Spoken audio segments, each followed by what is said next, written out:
Hi, I'm Sandra. I teach third grade at Riverside Elementary. Babe, I made your favorite breakfast. I called out to James as he rushed down the stairs, looking sharp in his tailored suit.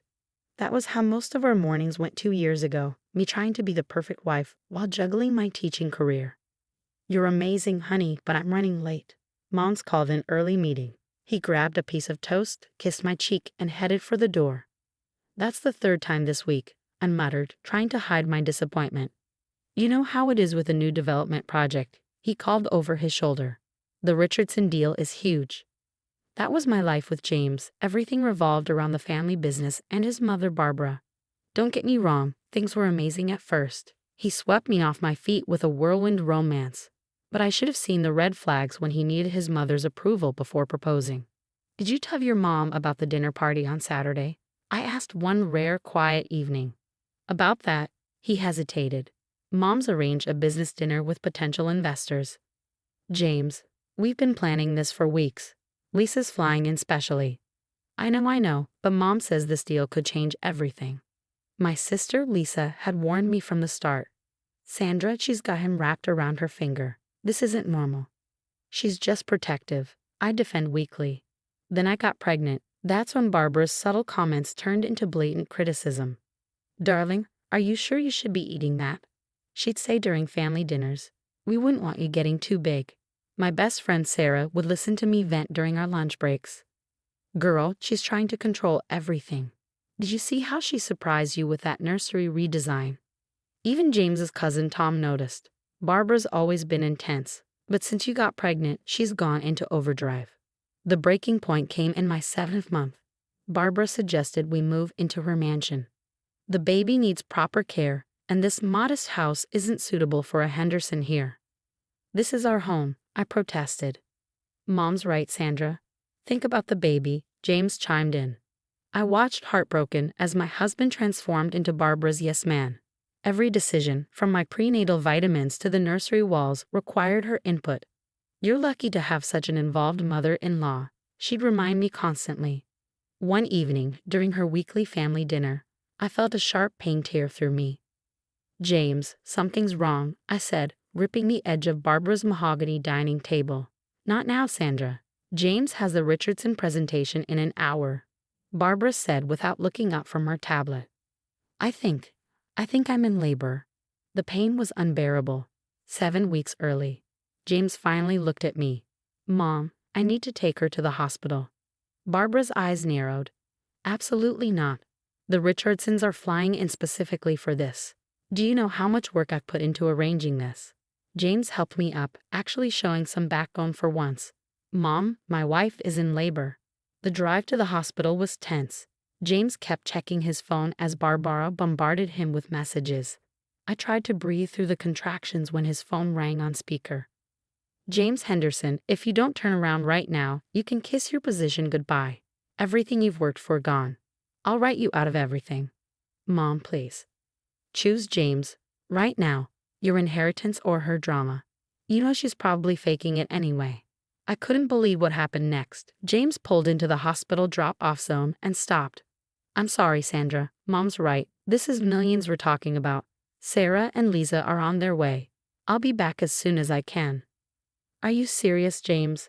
I gasped. Another contraction hitting me like a tidal wave.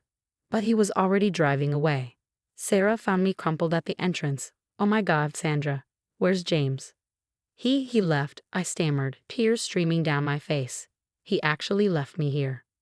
The next 20 hours were hell. Lisa arrived just as complications started. Her blood pressure's dropping. A nurse called out. We need to prep for an emergency C-section. Keep trying, James, I begged Sarah between agonizing contractions. Straight to voicemail, she muttered, her face pale. But Tom just texted. James is actually doing the presentation right now. Lisa was livid. That spineless coward. I'm going to destroy him in the divorce. The complications kept piling up. The baby's heart rate wasn't stable, and the pain was unbearable. Sandra, we need to make a decision about the procedure, the doctor said urgently. Where's her husband? Someone asked. He's not coming, Lisa snapped, gripping my hand tightly. I'm her sister. I'll sign whatever you need. As I labored, Sarah's phone buzzed with updates from Tom. Barbara's parroting James around like nothing's wrong. She spat, disgusted. She's introducing him to investors, champagne in hand. I can't watch this anymore. Hours of surgery blurred into chaos. The medical team's voices felt distant. Blood pressure still unstable. Need more units of blood. Baby's in distress. Finally, at 3:47 a.m., my daughter, Emma, was born. Despite everything, she was perfect, a 6-pound fighter. James showed up the next afternoon, wearing the same suit and reeking of champagne. The meeting went amazing, he announced, oblivious. Mom says, "Get out." Lissa's voice cut through the room like a knife. She stepped between us. "Get out before I call security." "But I'm the father." "The father?" Lisa snarled. "Where were you when she needed emergency surgery? When they couldn't stop the bleeding? When your daughter took her first breath? You were playing puppet to Mommy Dearest."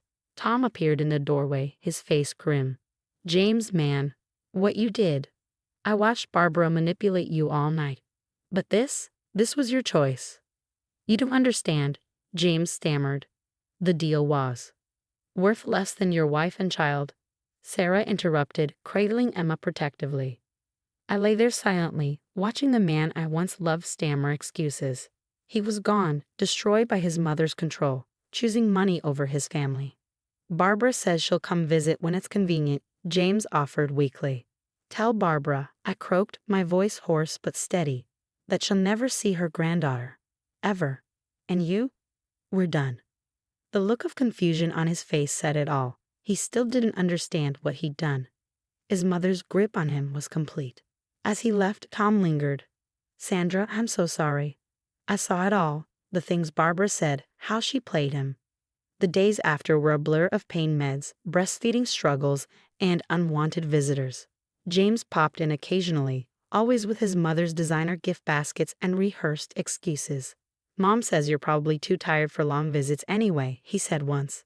"The investors are still in town, you understand, right?" When I finally got home, James had already moved his things out. A note on the counter read, "Mom thinks you need space to recover. I'll be staying at the mansion." Sarah brought dinner that night, fury burning in her eyes. "He's telling everyone you kicked him out," she fumed. "Barbara's spreading rumors at the country club about your unstable mental state and concerning behavior." Tom started visiting regularly, bringing disturbing news. "Sandra, you need to know something." James signed over his voting rights to Barbara. She had the papers ready right after he left you at the hospital. He signed everything away. Lisa went into full lawyer mode. "We're documenting everything. Every text, every missed visit, every rumor.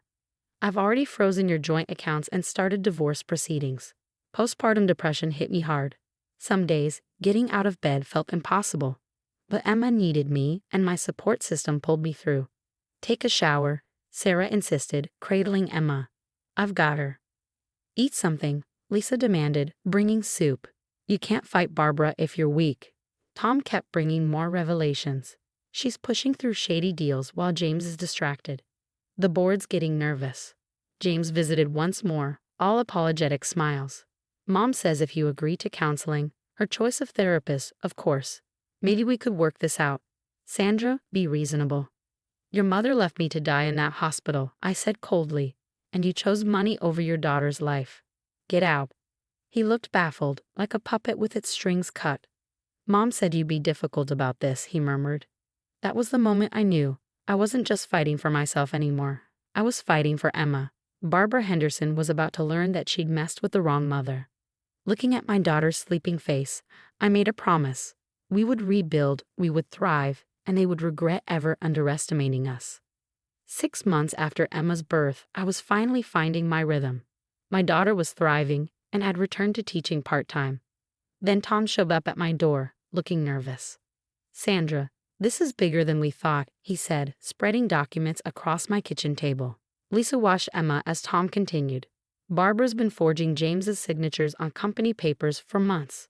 "But that's just the start," Tom said grimly, spreading more documents on the table. "Those luxury properties Barbara's been bragging about, they're fake. She's running a massive Ponzi scheme, using new investor money to pay off the old ones." Days later, Sarah burst through my door, out of breath. "Sandra, It gets worse. I looked up from feeding Emma, my stomach tightening. What now? I was having drinks with Barbara's secretary, she said, her voice low and urgent. She's been blackmailing half the family. Even Tom's dad. She's got dirt on everyone to keep them quiet about the business. The dominoes started falling fast. Tom, quietly gathering evidence, chose the perfect moment to leak everything during a massive development meeting. The FBI stormed the Henderson offices within hours. They're going through everything, Tom texted. James is trying to take the blame, but he's making rookie mistakes in his lies. He can't even explain basic details about deals with his signature on them. I watched it all unfold on TV. Henderson real estate empire caught in massive investment fraud. The next day, Barbara was stopped at the airport, trying to board a private jet with suitcases of cash and fake passports. My mother just tried to frame me for everything. James's voice echoed through the precinct as Barbara was escorted in, handcuffed. All those papers you made me sign, he shouted. Oh, darling, Barbara sneered, her eyes cold. You were always too stupid to run the company anyway. The headlines kept rolling. Henderson matriarch faces 15 years. Investors sue for millions. Henderson empire crumbles. Family bankrupt. While the world dissected the scandal, I focused on building something real. My tutoring center, Little Scholars, became my sanctuary, a place of healing. Emma grew up surrounded by books, love, and people who truly cared. Months later, a video message from James appeared in my inbox. Gone were the designer suits. He wore a car salesman's uniform, his eyes hollow. Sandra, please, I see it all now, he began. Mom controlled everything. I lost myself.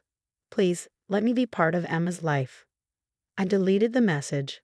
That night, while reading Emma her bedtime story, my phone buzzed again with breaking news. Barbara Henderson sentenced to 15 years. James Henderson barred from financial industry for life. Once upon a time, I told Emma, closing her favorite book, there was a princess who thought she needed a prince, but she learned that the strongest love is choosing herself and her baby over people who hurt her, and she lived happily ever after without them. Emma drifted off to sleep, peaceful and secure. Her world would never have room for toxic love or manipulation. The headlines would fade. Barbara would serve her time. James would live with his regrets in Nevada. But Emma and I, we were thriving. Our little family, me, Lisa, Sarah, Tom, and Emma, was built on love and truth. No manipulation. No control. Sometimes the happy ending isn't what you planned. Sometimes it's better. Because sometimes the princess doesn't need saving, she saves herself. And that's the story I'll make sure Emma always knows. Now, I have a question for you.